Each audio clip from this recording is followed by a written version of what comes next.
নমস্কাৰ এতিয়া বাতৰ সৈতে ষ্টুডিঅ'ত মই প্ৰিয়ংকা বটৰদবাত কেন্দ্ৰীয় গৃহমন্ত্ৰী অমিত শাহ মহাপুৰুষ শ্ৰীমন্ত শংকৰদেৱৰ পবিত্ৰ জন্মস্থান বটৰদবা থানত গুৰুজনাৰ কলা সংস্কৃতি সাহিত্য দৰ্শন সংৰক্ষণৰ বাবে ৰাজ্য চৰকাৰে 188 কোটি টকা অনুমোদন দিয়া প্ৰকল্পৰ শুভাৰম্ভণি কৰে অমিত শাহে কেন্দ্ৰীয় গৃহমন্ত্ৰী অমিত শাহে এই প্ৰকল্পৰ শুভাৰম্ভণি কৰাৰ লগতে প্ৰকল্প নিৰ্মাণস্থলীত এখন ৰাজহুৱা সভাত জনতাক সম্বোধন কৰে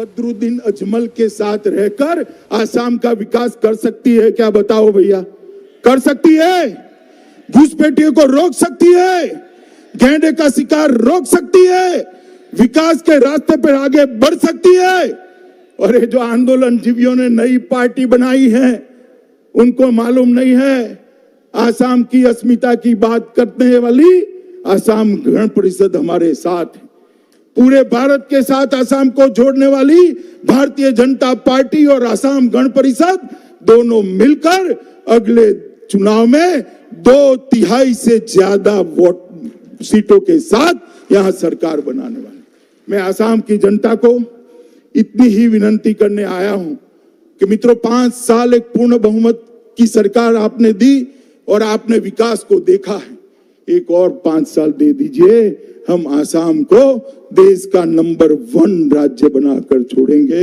मित्रों नंबर 1 आप बताइए आसाम को विकास के रास्ते पर ले जाएंगे जोर से बोलिए ले जाएंगे भाजपा सरकार बनाएंगे मोदी जी के हाथ मजबूत करेंगे श्रीमंत शंकर देव और माधव देव का सपनों का आसाम बनाएंगे 2/3 बहुमत से भाजपा को जिताएंगे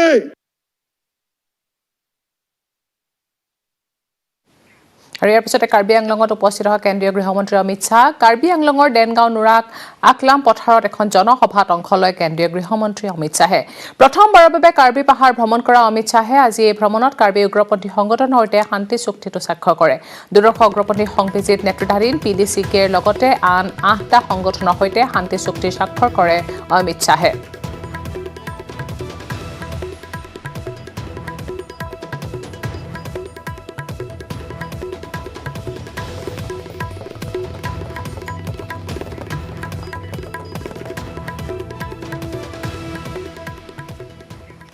ইয়াৰ পিছতে পুৰণি গুদামৰ মহামৃত্যুঞ্জয় মন্দিৰত আশীষ ললে কেন্দ্ৰীয় গৃহমন্ত্ৰী অমিত শাহে মন্দিৰৰ প্ৰাণ প্ৰতিষ্ঠা মহোৎসৱত অংশ লৈ মন্দিৰটোৰ প্ৰতিষ্ঠাৰ আৰু কাহিনী আওৰালে কেন্দ্ৰীয় গৃহমন্ত্ৰীগৰাকীয়ে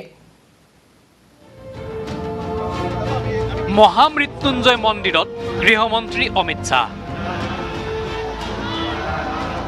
ভাগ ললে মহামৃত্যুঞ্জয় যজ্ঞত যজ্ঞৰ বেদীত পূজা সেৱা কৰি ললে চন্দন ফুল পুৰণি গুদামৰ মহামৃত্যুঞ্জয় মন্দিৰৰ দৃশ্যয়া মহামৃত্যুঞ্জয় মন্দিৰৰ প্ৰাণ প্ৰতিষ্ঠা মহোৎসৱ মন্দিৰৰ প্ৰাণ প্ৰতিষ্ঠা মহোৎসৱত অংশগ্ৰহণ কৰিবৰ বাবে আহিছে কেন্দ্ৰীয় গৃহমন্ত্ৰী অমিত শাহক সংগ দিছে চুৰিয়া পঞ্জাবী পৰিহিত মুখ্যমন্ত্ৰী সৰ্বানন্দ সোণোৱাল মন্ত্ৰী হিমন্ত বিশ্ব শৰ্মাই পুৰণি গুদামত আটক ধুনীয়াকৈ নিৰ্মাণ সম্পূৰ্ণ কৰি তোলা হৈছে 126 ফুট উচ্চতাৰ শিৱ মন্দিৰটো 2004 চনৰে পৰা নিৰ্মাণ কৰি থকা বিশ্বৰ ভিতৰতে সৰ্বোচ্চ শিৱ মন্দিৰটোৰ প্ৰতিষ্ঠাৰ আঁৰৰ কাহিনীও ক'লে গৃহমন্ত্ৰীগৰাকীয়ে और इस भूमि पर जहां पर पुराणों के बात को माने तो दैत्य गुरु शुक्राचार्य ने महामृत्युंजय की विद्या का आविष्कार किया था उसी भूमि पर 130 फीट से बड़ा शिवलिंग का आज प्राण प्रतिष्ठा होने जा रहा है बहुत तीर्थाटन करने के बाद भृगुगिरि महाराज ने इस जमीन को चुना था और यहीं पर उन्होंने ये महामृत्युंजय का मंदिर बने ऐसी कल्पना की थी এই মহামৃত্যুঞ্জয় মন্দিৰৰ প্ৰাণ প্ৰতিষ্ঠাৰ বাবে দাক্ষিণাত্যৰ পৰা আহিছে এটা ব্ৰাহ্মণৰ দল মহামৃত্যুঞ্জয় মন্দিৰ নিৰ্মাণৰ এই সংকল্প সম্পূৰ্ণ হ'লে অসমৰ বিকাশ হোৱাৰ আশা কৰিলে কেন্দ্ৰীয় গৃহমন্ত্ৰী অমিত শ্বাহে। मुझे विश्वास है कि इस पवित्र भूमि पर इस संकल्प के पूर्ण होते ही असम फिर से एक बार विकास के रास्ते पर चल पड़ेगा। जो असम आंदोलनों के लिए जाना जाता था, हथियारों और हिंसाओं के लिए जाना जाता था, वो असम आज विकास के लिए, वो असम आज औद्योगिक निवेश के लिए, वो असम आज शिक्षा के लिए, वो असम आज पर्यटन के लिए जाना लगा। मगर ये यात्रा अधूरी। मोदी जी के नेतृत्व में असम के मुख्यमंत्री महोदय और हेमंत बिस्वा शर्मा ने जो 5 साल में विकास के एक नए युग की शुरुआत की है, ये एक पहला पड़ाव है। বেবেজিয়াৰ পৰা Bhaskar Hazarika, news 18 Asom North east. স্বামীক পুনৰ উদ্ধাৰৰ বাবে সমষ্টিৰ অভিযানত নামিল পত্নী। অংশ লৈছে ইখনৰ পিছত সিখনকৈ নিৰ্বাচনী সভাত। স্বামীৰ হৈ ভোট ভিক্ষা কৰা কোন এগৰাকী মহিলা, চাওঁ আহক। স্বামীৰ সমষ্টিত পত্নীৰ প্ৰচাৰ, স্বামী হৈ ভোট ভিক্ষা পত্নীৰ। মাৰাথন প্ৰচাৰত মন্ত্ৰী হিমন্ত পত্নী। নিৰ্বাচনী প্ৰচাৰৰ বাবে অসমৰ অৰঙে দৰঙে ঘূৰিছে মন্ত্ৰী ডক্টৰ হিমন্ত বিশ্ব শৰ্মা। কেতিয়াবা যদি পেডেল মাৰি মাৰি, কেতিয়াবা আকৌ গাড়ীৰ ওপৰত উঠি চমক দিয়ে মন্ত্ৰীগৰাকীয়ে। কিন্তু অন্য সমষ্টিত ব্যস্ত মন্ত্ৰী হিমন্ত গৃহ সমষ্টিৰ জালুকবাৰীত কোনে চলাব প্ৰচাৰ? সেয়ে স্বামীৰ হৈ মাৰাথন নিৰ্বাচনী প্ৰচাৰ চলাই গৈছে মন্ত্ৰীগৰাকীৰ পত্নী ৰিণিকী ভূঞা শৰ্মাই। অংশ লৈছে ইখনৰ পিছত সিখন সভাত। কিছুদিন পূৰ্বে বাইহাটা চাৰিআলি বেজেৰাত ৰিণিকী ভূঞা শৰ্মাই বজাইছিল নিৰ্বাচনী ৰণডংকা। তাৰ দুদিন পিছতেই মাউণ্টাকাটা নিৰ্বাচনী সভাত অংশ ললে মন্ত্ৰী পত্নীগৰাকীয়ে। কেৱল প্ৰচাৰ সভাত অংশ লোৱাই নহয়, মন্ত্ৰী হিমন্তৰ প্ৰতি থকা মৰম আশীৰ্বাদক ভোটলৈ ৰূপান্তৰিত কৰিবলৈ ৰাইজলৈ আহ্বান জনালে ৰিণিকী ভূঞা শৰ্মাই। আমি যাতে বেলট বক্সতো পুৰা আমি পদুম ফুলৰ বাহিৰে বেলেগ আমি যিকোনো পাৰ্টি চাফ কৰি দিব লাগিব। তাকে পাৰিম নে নোৱাৰিম? মাউণ্টাকাটাত অনুষ্ঠিত হোৱা ৰিণিকী ভূঞা শৰ্মাৰ নিৰ্বাচনী সভাত কংগ্ৰেছ দলৰ পৰা সভাপতি হিচাপে নিৰ্বাচিত হোৱা মাউণ্টাকাটা গাঁও পঞ্চায়তৰ সভাপতি জাহিৰুল ইছলামে যোগদান কৰে বিজেপিত। বাইহাটাৰ পৰা Srimanta Das, news 18 Asom North east. কেনেকৈ বিজেপিয়ে সম্ভৱ কৰিব 100+ লক্ষ্য? নিৰ্বাচনৰ পূৰ্বে অংকত ব্যস্ত বিজেপিৰ ৰাজ্যিক সভাপতি ৰঞ্জিত কুমাৰ দাস। ইফালে মিত্ৰ দলৰ মাজত আসনৰ ভাগ বাটোৱাৰক লৈ অংকত ব্যস্ত হৈ পৰিছে ৰাষ্ট্ৰীয় সাধাৰণ সম্পাদক দিলীপ শইকীয়া। বিজেপিৰ লক্ষ্য 100+। কেনেকৈ সম্ভৱ বিজেপিৰ 100+ৰ অংক?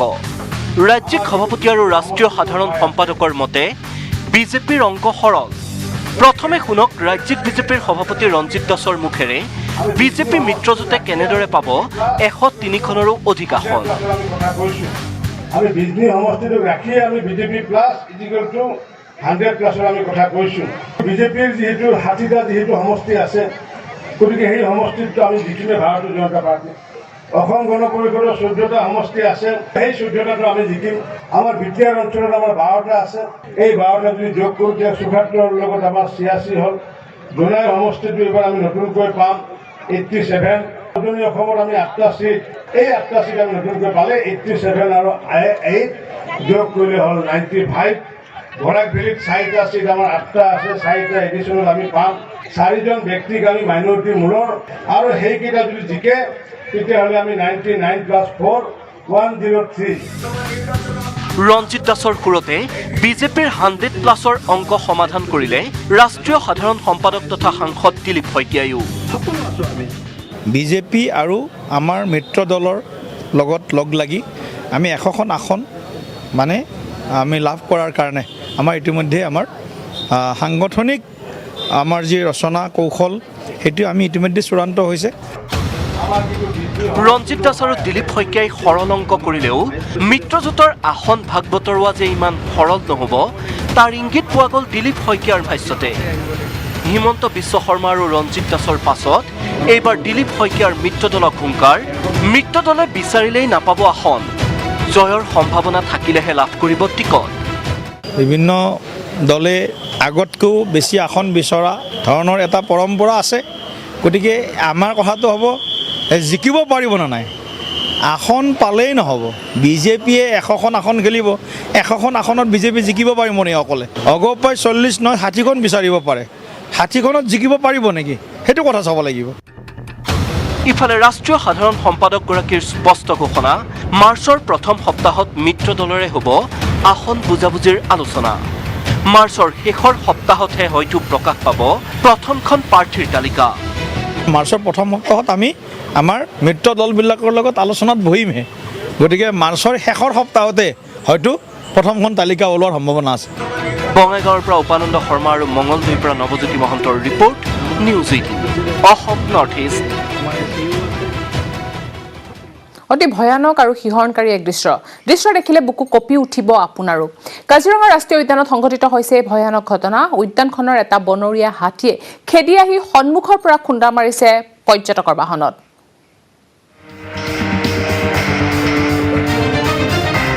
অতি ভয়ানক আৰু শিহৰণকাৰী এক দৃশ্য।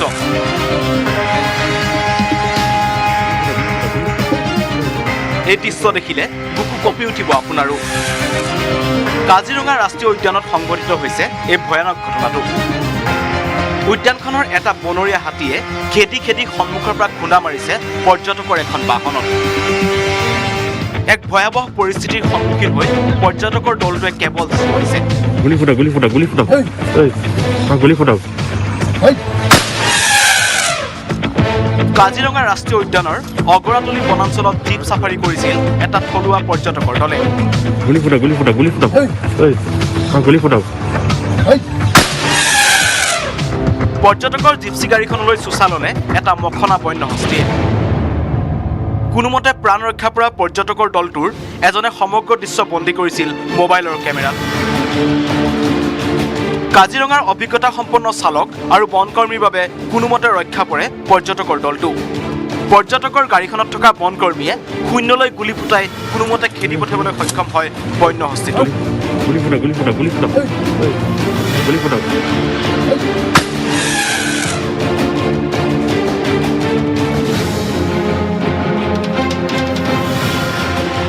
কাজিৰঙাৰ পৰা বিতুপন বৰাৰ report, news 18 Asom North east.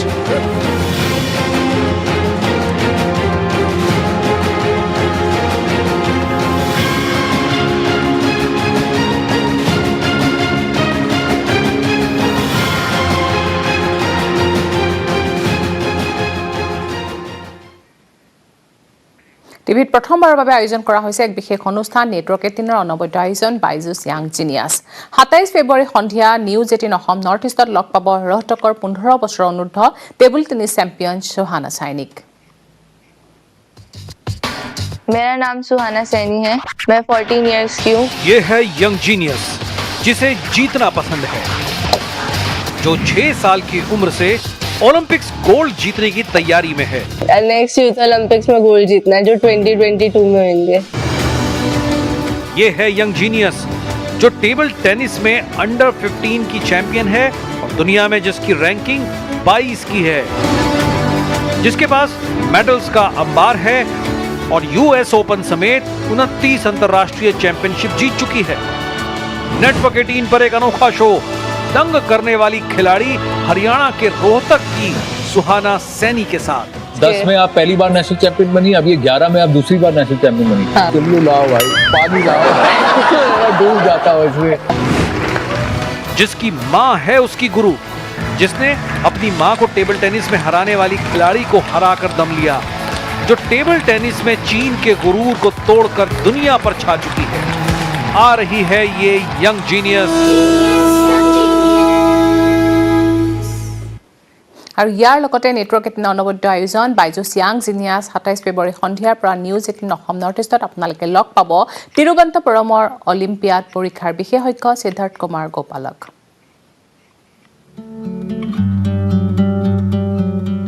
ये है यंग जीनियस जो हर महीने 40 ओलंपियाड में भाग लेता है और बड़े बड़ों को धूल चटाता है। हाय, आई एम सिद्धार्थ कुमार गोपाल। ये है यंग जीनियस जो मैथ्स से लेकर एस्ट्रोफिजिक्स का मास्टर है, जिसने 2019-20 का इंटरनेशनल मैथ्स ओलंपियाड जीता। You're very good in debate and elocution also. Yes, sir. You write essays. Yes, sir. You play the piano. Yes, sir. जिसे इंटरनेशनल एस्ट्रोनॉमी और astrophysics olympiad में gold honour मिला। ये है यंग जीनियस जिसका दिमाग ज्ञान का भंडार है। 12 साल की उम्र में ज्ञान की कुंजी है ये। जिसे अमेरिका के जॉन हॉपकिंस सेंटर के इम्तिहान में हाई ऑनर्स मिला। नेटवर्क 18 पर एक अनोखा शो, दंग करने वाले दिमाग के खिलाड़ी तिरुवनंतपुरम के 12 साल के सिद्धार्थ कुमार गोपाल के साथ। How many exams have you written till date? I have written 80 to 90 exams this year. जो पहली कक्षा से साइंस, मैथ्स, इंग्लिश, जीके और साइबर ओलंपियाड को क्रैक कर रहा है, जिसे 2020 में खुद प्रधानमंत्री राष्ट्रीय बाल शक्ति पुरस्कार मिला और गणतंत्र दिवस की परेड का हिस्सा बना। आ रहा है ये यंग जीनियस। আপোনালোকে চাই আছে চিটি 18। নিৰ্বাচনৰ দিন চমু চপাৰ লগে লগে মুখ চলিছে ৰাজনৈতিক নেতাৰ। তুংগত উঠিছে অভিযোগ প্ৰতি অভিযোগৰ ৰাজনীতি। বিজেপিৰ বিৰুদ্ধে এতিয়া অধিক আক্ৰমণাত্মক হৈ পৰিছে কংগ্ৰেছ। বিজেপিৰ বিৰুদ্ধে আক্ৰমণাত্মক কংগ্ৰেছ। ৰাইজে ব্ৰহ্মপুত্ৰত বিসৰ্জন দিব বিজেপি। সফল নহ'ব বিজেপিৰ মিছন 100+। নিৰ্বাচনৰ দিন যিমানেই চমু চাপিছে সিমানেই তুংগত উঠিছে ৰাজনৈতিক নেতাৰ পাকযুদ্ধ। কংগ্ৰেছ সাংসদ আব্দুল খালেকৰ অভিযোগ, ৰাজ্যৰ উন্নয়নত বিফল হোৱা বাবেই বিজেপিয়ে আশ্ৰয় লৈছে ধৰ্মীয় মেৰুকৰণৰ ৰাজনীতিৰ। বিজেপিয়ে উন্নয়নৰ কাম কৰা নাই। উন্নয়নৰ কাম নকৰাৰ কাৰণে তেওঁলোকে নিৰ্বাচন জয় মেৰুকৰণৰ ওপৰত ভেটি কৰি নিৰ্বাচনত জয়ী হ'ব খুজিছে। কিন্তু তেওঁলোকৰ এই খেল সফল নহ'ব। অসমৰ ৰাইজে সাম্প্ৰদায়িকতাত বিশ্বাস নকৰে আৰু যাৰ কাৰণে যিমানে হিমন্ত বিশ্ব শৰ্মাই 65-35 কৰক, কাম নহ'ব। অসমৰ ৰাইজে এইবাৰ বিজেপিক ব্ৰহ্মপুত্ৰত বিসৰ্জন দিব। আৰু হিমন্ত বিশ্ব শৰ্মাই যি মোগলৰ কথা কয়, ঔৰংজেবৰ কথা কয়, মোগল ঔৰংজেব মানে দিল্লীৰ শাসক নৰেন্দ্ৰ মোদীক সেইবাৰ বুজাব। নৰেন্দ্ৰ মোদীকে ৰাইজে ব্ৰহ্মপুত্ৰৰ বিসৰ্জন দিব। বৰপেটাত নিজৰ দখলত থকা এখনো আসন AIDFক এৰি নিদিয়ে কংগ্ৰেছে। বৰপেটাৰ সাংসদ হিচাপে বৰপেটাৰ যিকেইজন আমাৰ চিটিং MLA আছে কংগ্ৰেছৰ, কোনো আসনে আমি এৰি দিয়াৰ পক্ষপাতি নহয়। এইবাৰ নিৰ্বাচন নেখেলাৰ সিদ্ধান্ত লোৱা মন্ত্ৰী হিমন্ত বিশ্ব শৰ্মাক তীব্ৰ কটাক্ষ একালৰ সতীৰ্থ ৰকিবুল হুছেইনৰ। অধিক গ'ল খোৱাৰ ভয়ত খেলপথাৰৰ পৰা পলাব বিচাৰিছে মন্ত্ৰীগৰাকীয়ে। মানে আধাতে খেলি পলাই কোনে, যোনে দেখে যে পুৰা মেচ খেলিলে আৰু গ'ল খাব। আৰু একেটা কথা ঠিক যে অসমৰ এজন বতৰ বিজ্ঞানী আছে, ৰাজনৈতিক বতৰ বিজ্ঞানী, সেইজন তেওঁ গম পায় যে কাৰ চৰকাৰ হ'ব। যোৱাবাৰ বিজেপি চৰকাৰ হ'ব বুলি গম পাই বিজেপিত গুচি গৈছিল। এইবাৰ কংগ্ৰেছৰ চৰকাৰ হ'ব বুলি ভাবি বিজেপিৰ পৰা আঁতৰিব বিচাৰিছে। গতিকে আধাতে পলোৱা মানুহজনৰ কথা মোক নুসুধিব, মই ঠিক কৰিছোঁ। যিজনে পূৰা ফাইট কৰে তেওঁৰ লগতে আমি ফাইট কৰিম। AIUDFৰে কংগ্ৰেছৰ মিত্ৰতাক লৈ বিজেপিয়ে কৰা সমালোচনাৰ প্ৰত্যুত্তৰ দিলে কংগ্ৰেছ সাংসদ গৌৰৱ গগৈয়ে। তেওঁলোকে যেতিয়া জম্মু কাশ্মীৰত PDPৰ লগত মিত্ৰতা কৰিছিল, সেই প্ৰশ্নৰ উত্তৰটো আজি তাৰিখত দিব পৰা নাই। লগে লগে আপোনালোকে জানে যে যেতিয়া অসমত কা আন্দোলন হ'ল, দুটা শক্তি সৃষ্টি হ'ল, কা পক্ষত আৰু কাৰ বিপক্ষত। আমাৰ শক্তিটো হ'ল কা বিপক্ষত। ইয়াত কংগ্ৰেছ আছে আৰু আমাৰ মহাজোঁটৰ মঞ্চৰ বিভিন্ন অংশীদাৰ আছে। আৰু কা পক্ষত তেওঁলোকৰো এলায়েন্স আছে, বিজেপিও আছে, অগপও আছে, UPPLও আছে, অন্যান্য সংগঠন আছে। কেৱল ইমানেই নহয়, বিজেপিৰ মিছন 100+ কোনো কাৰণতে সফল নহয় বুলিও দাবী কৰে বিৰোধী দলটোৱে। অৱশ্যে নিৰ্বাচনী ফলাফলতহে স্পষ্ট হৈ পৰিব সকলো কথা। বৰপেটাৰ পৰা নিৰঞ্জন দাস আৰু দুধনৈৰ পৰা অৰূপ নাথৰ report, news 18 Asom North east. নাগৰিকত্ব সংশোধনী আইন এতিয়া ইস্যু নহয়। নাগৰিকত্ব সংশোধনী আইনক নিৰ্বাচনী ইস্যু বনোৱা বিৰোধী কংগ্ৰেছক তীব্ৰ প্ৰত্যুত্তৰ জনালে এগৰাকী সাংসদে। কিন্তু কোনে কংগ্ৰেছক প্ৰত্যুত্তৰ দি কৰিলে তীব্ৰ সমালোচনা।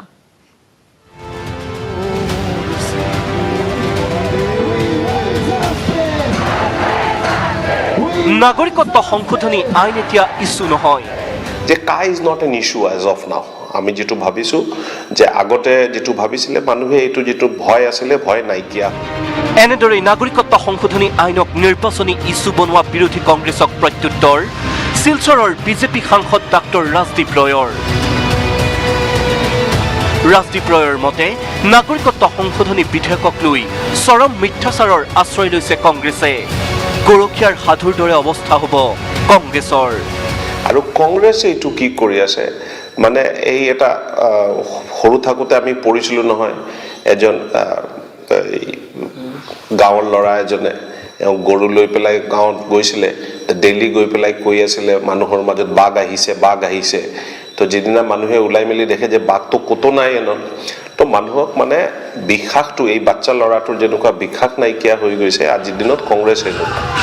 ইফালে যিসকলে নাগৰিকত্ব সংশোধনী আইনৰ বিৰোধিতা কৰিছে তেওঁলোক আইনখনৰ সম্পৰ্কে জ্ঞাত নহয় বুলি মন্তব্য কৰি সাংসদ ৰয়ে কয় পূৰ্বে অপপ্ৰচাৰৰ বশৱৰ্তী হৈ নাগৰিকত্ব সংশোধনী আইন বিৰোধী আন্দোলনত নামি পৰিছিল অসমৰ শিল্পী সমাজ।